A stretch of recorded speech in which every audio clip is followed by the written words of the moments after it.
welcome to another Cardinals Nest here on HBC TV 25. This is the show devoted to St. Mary's University and its athletic programs. I'm Dean Beckman, joined once again by the Sports Information Director at St. Mary's, Donnie Netto. And Donnie, we have a lot to get to this week. It's been a busy past week at St. Mary's for the athletic teams.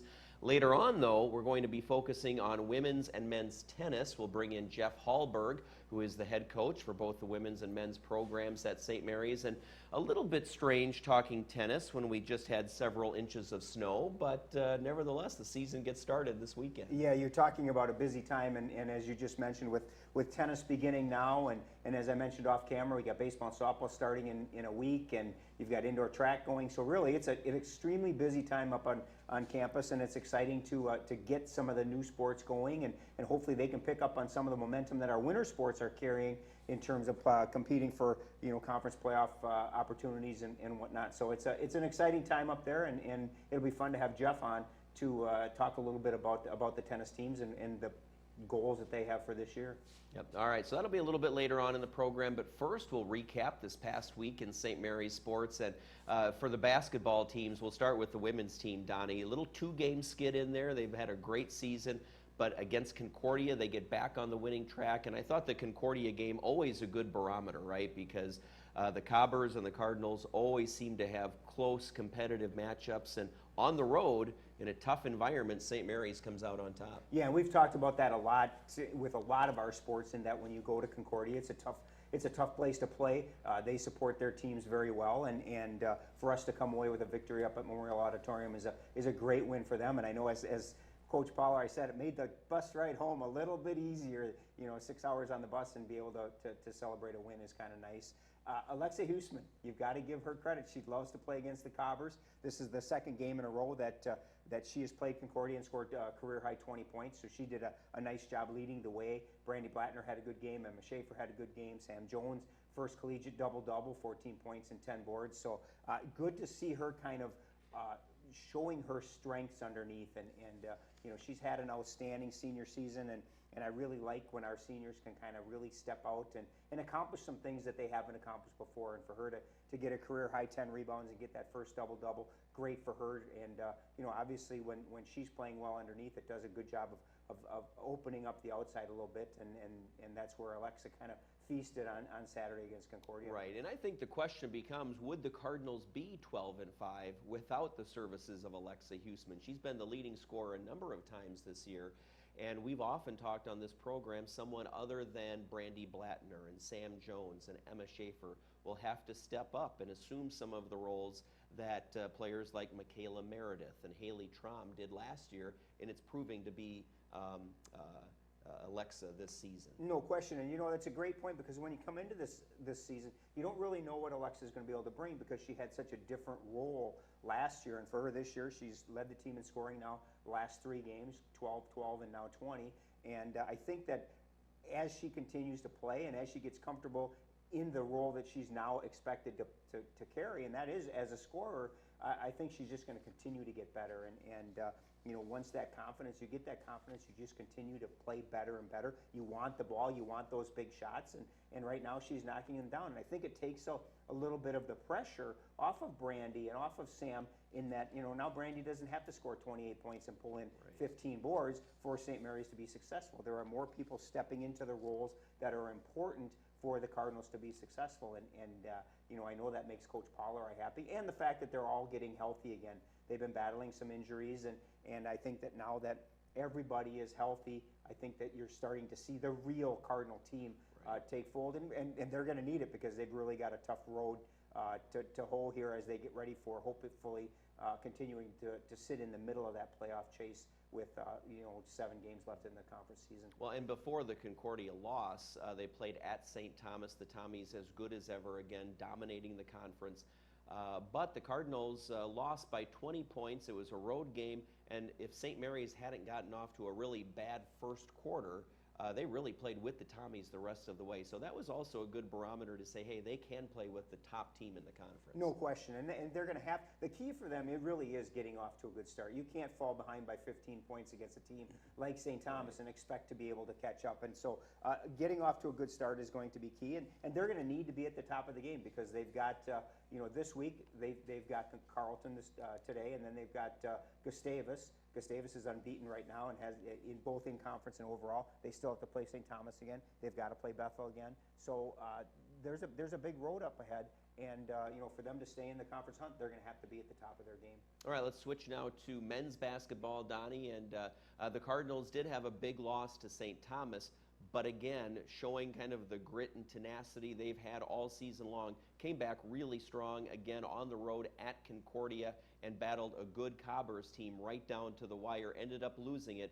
But again, I think that shows the mentality of this year's team, that they made it a really good game. No question. And one of the things that we've talked a lot about this team is that, when we had Wiley Farron on the last show, is they're going to step on the court for that opening tip, and they're going to battle until the end. And that's, again, I watched the game online on Saturday against Concordia, and that's exactly what they did. They were in position to maybe come away with a win in that game, and unfortunately the ball didn't bounce their way. But you're putting yourselves in the right positions.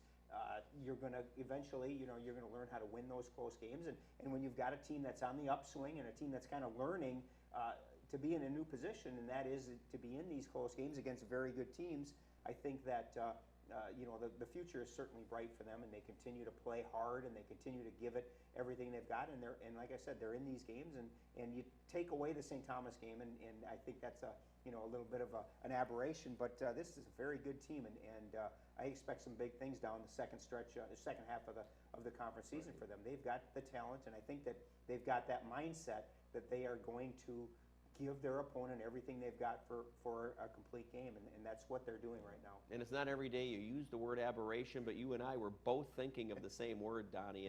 But even in the St. Thomas game, the Cardinals got it at one point, about halfway through the second half, they got it down to a striking distance before St. Thomas kind of kicked it in gear again and went farther ahead. But so even in that game, I thought there were stretches where St. Mary's looked good, played really well, and were very competitive. No question. And I think, like we talked with the women about getting off to a good start, the key against a team like St. Thomas especially is when you fall behind it like they did, and you've got to battle and battle and battle and battle just to get it to within striking distance, that takes a lot of effort.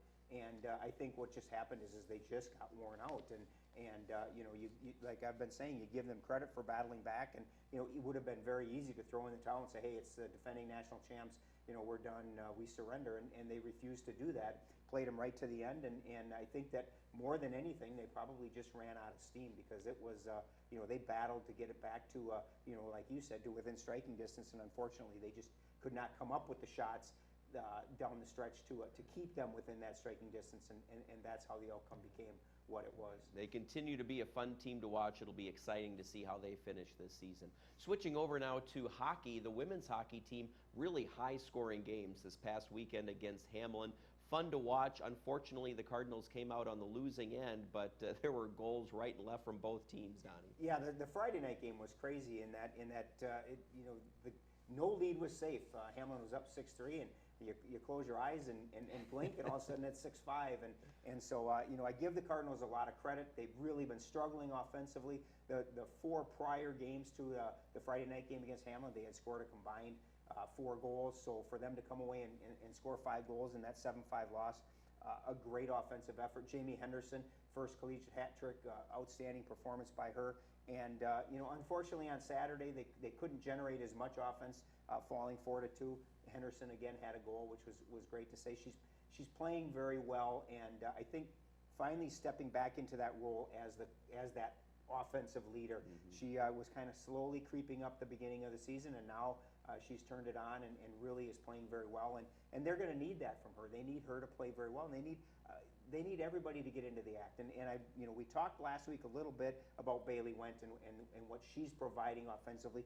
She had a goal in both games, which is phenomenal for her. She's got a goal in each of the last 3 games, so she's certainly doing her part to provide some offense. Now they've just got to keep that going and ride the positives of the 2 losses rather than feel bad about Right. the losses in general. But some very, very good things. Now they've got to keep that going because they've got a very tough Augsburg team this weekend. And as you mentioned, Jamie Henderson, the 4 goals in just 1 weekend of play. And I think you have to give the teammates credit, right, for getting her the puck, recognizing that she's the one that needs to get some shot attempts off because of how hot she is in scoring goals. No question. And, I've always said that. It's not about who scores the goal. It's about who set up the goal. Because, if you think about it, an assist is giving up the puck so that somebody else can grab the spotlight, so to speak. So you always tip your cap to the people that are providing the assists and doing a good job in the defensive zone. And moving the puck forward and getting it out of that zone and creating those offensive opportunities. And right now, that's what they're doing a much better job of. And I know that it certainly would have been better for them to get a win out of that weekend. But there were plenty of positives, and hopefully they can carry that through because, like I said, Augsburg is going to be a very tough opponent this weekend for them.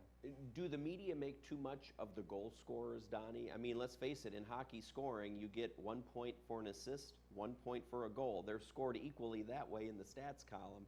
So I think it is easy to just ignore the people no who question. are You're making absolutely these right. When I do a write-up, what do you talk about? You talk about the person who scored the goal because that's the one that put it in, the puck in the net. But in reality, it's everybody. I mean, it goes from the defenseman to the forwards. It's a team effort, and the person that scores unfortunately gets the glory. And I think maybe we could tap Coach Halberg into that as a soccer coach because a goal scorer in soccer gets 3 points, and in hockey they get 1 because in soccer you are rewarded more for getting a goal than you are for an assist. So it is an interesting concept, and as I say, I value the assist as much as I do a goal. Right. Well, the roller coaster ride continues in men's hockey.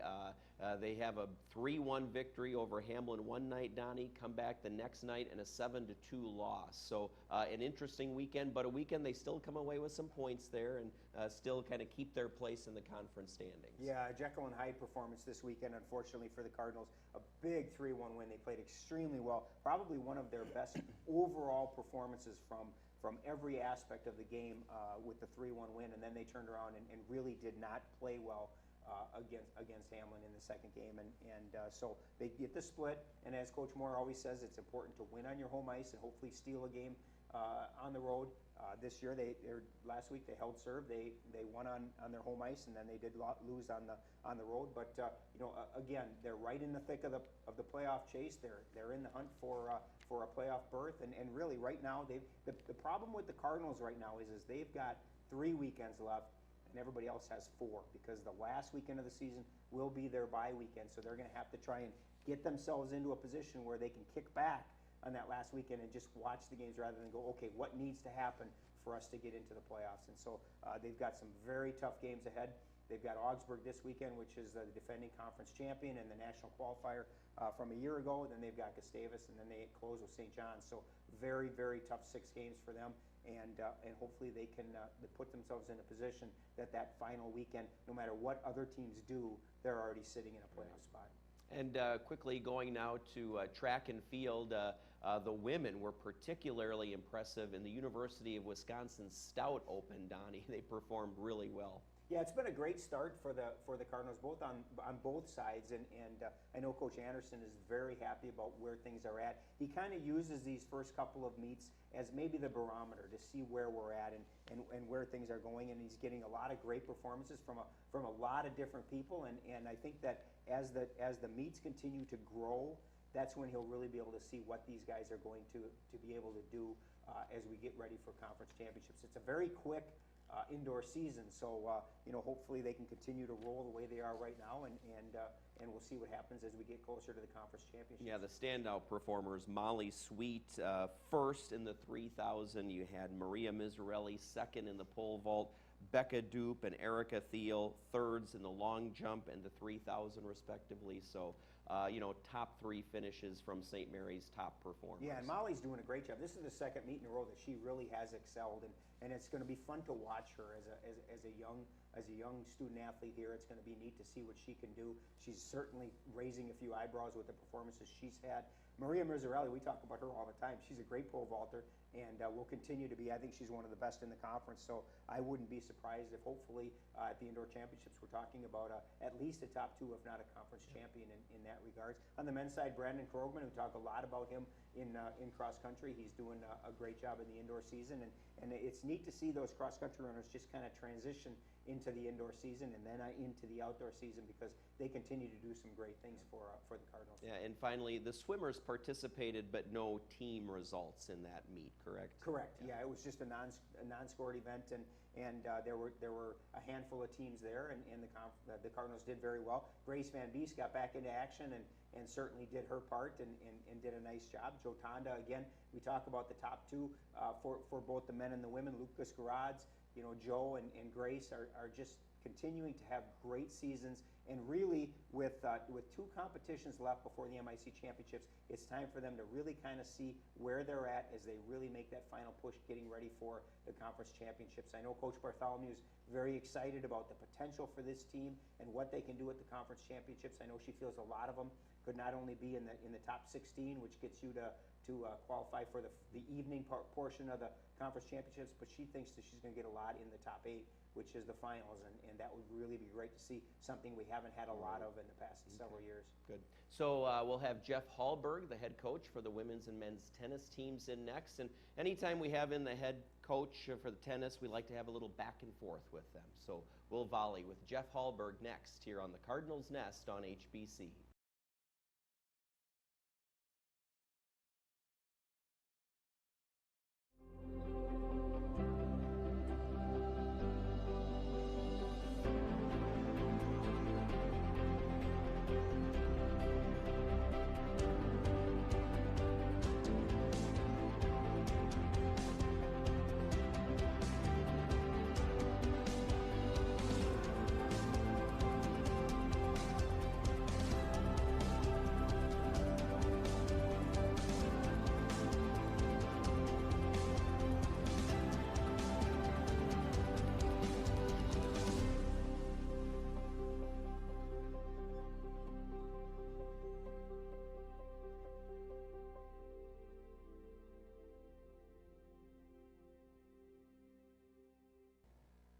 And we return here on the Cardinals Nest, and now we'll focus on women's and men's tennis with the head coach for the tennis teams, Jeff Halberg.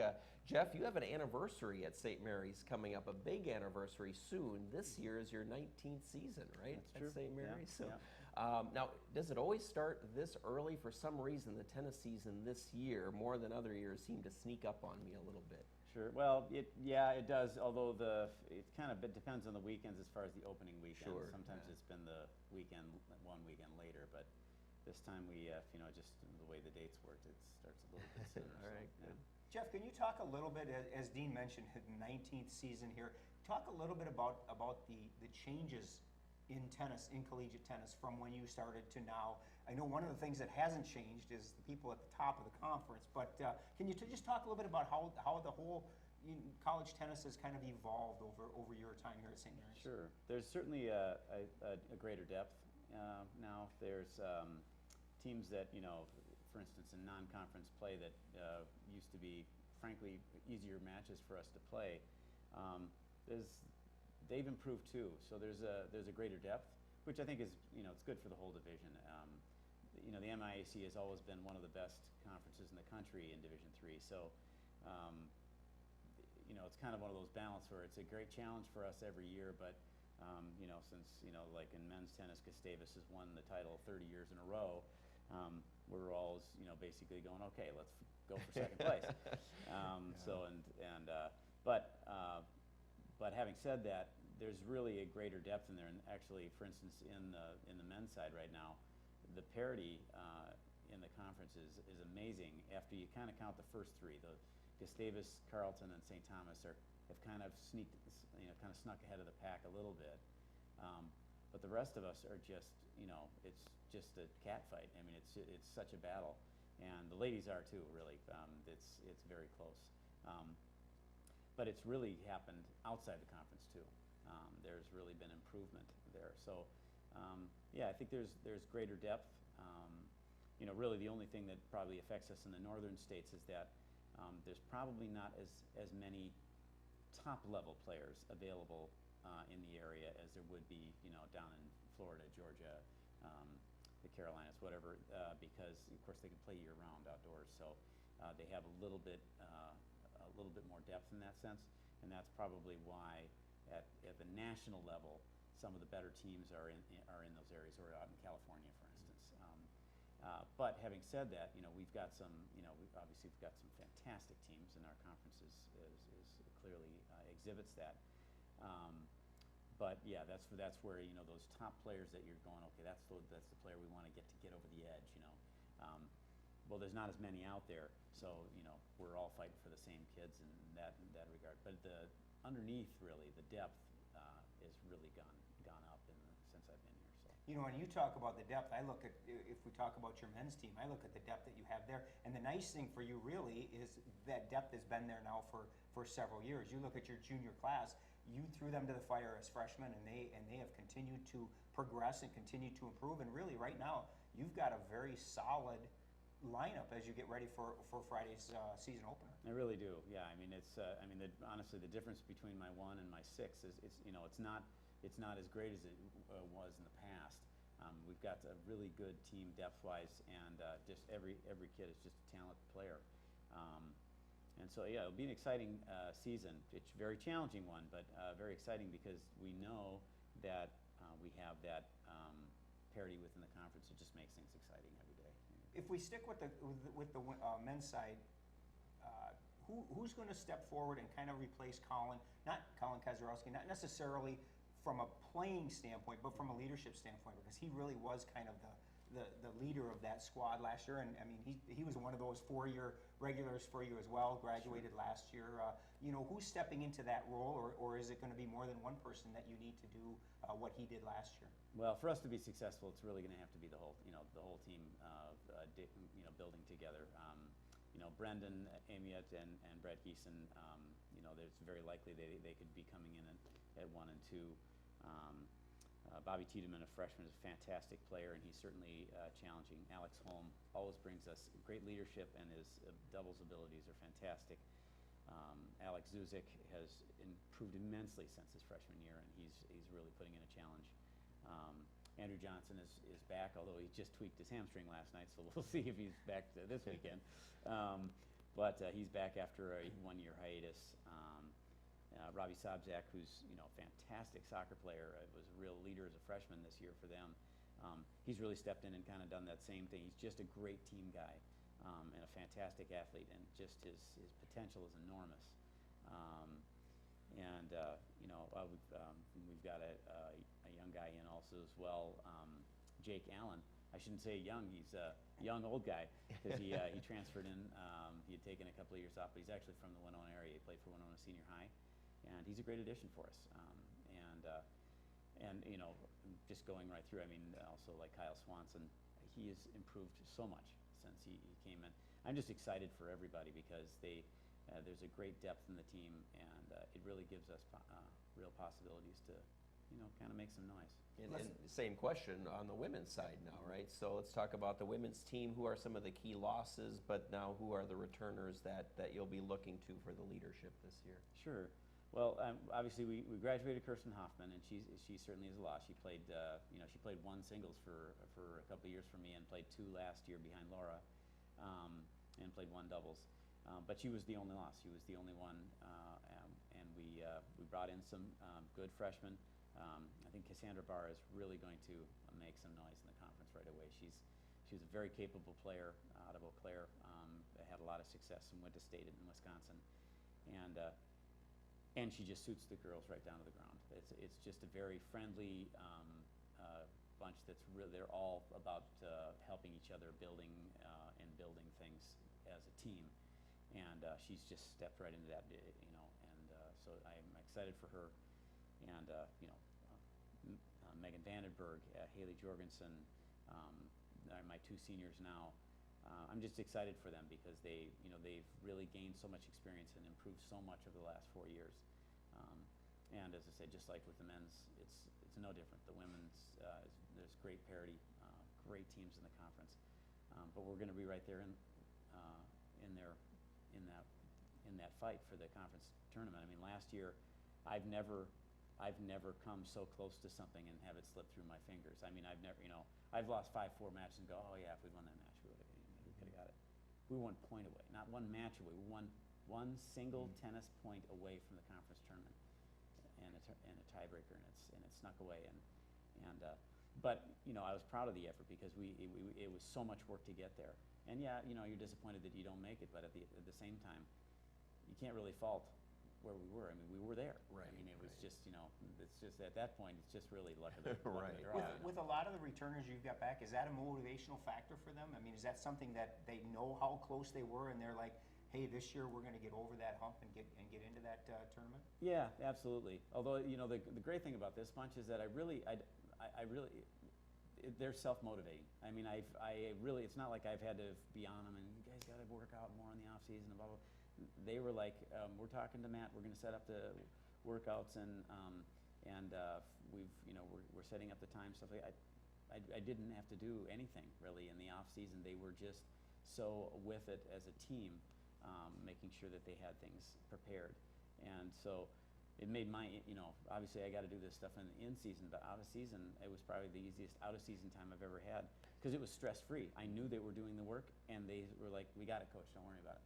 So, Jeff, literally just 30 seconds left for this last question, but I don't know if you heard our conversation in hockey earlier, but we were talking about assists versus goals. You're an assistant soccer coach. Yeah. Why are the assists and goals counted differently in soccer versus hockey? We were talking about that earlier. Yeah, I can't really answer that question, although I will say that, I've always believed, honestly, that the guy who makes the assist should actually get more credit in some ways. Okay. Yes. Because oftentimes man. that's the hardest work. The guy who just sticks it in the net, I mean, you need that person. You Sure, need the sure. poacher that just, gets the stick on or foot on the end of things and puts it in the back of the net. But the guy who creates it is often doing the hardest work, And I'm like, really? It doesn't count as much as a goal? Well, good. Thanks for taking a soccer question. Yeah. quick today. Yeah, no worries.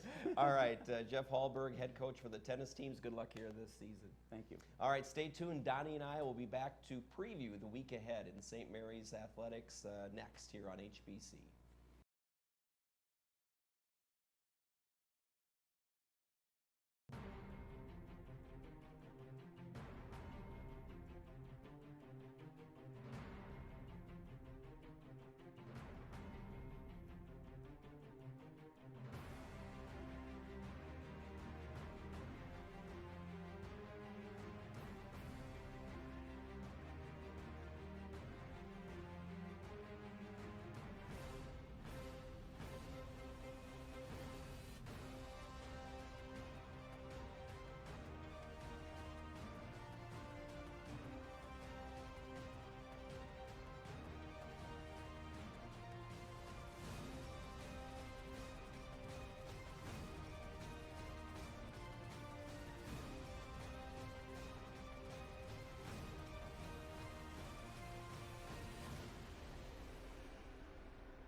And we're back here to wrap up the Cardinals Nest here on HBC TV 25. And Donnie, a busy weekend ahead as some of the winter sports now are hitting the last few weekends of play. Yeah, very busy weekend. You've got hockey will play Augsburg. The men will be home on, women will be home on Friday, on the road on Saturday, and then the men will be home on Saturday and on the road on Friday.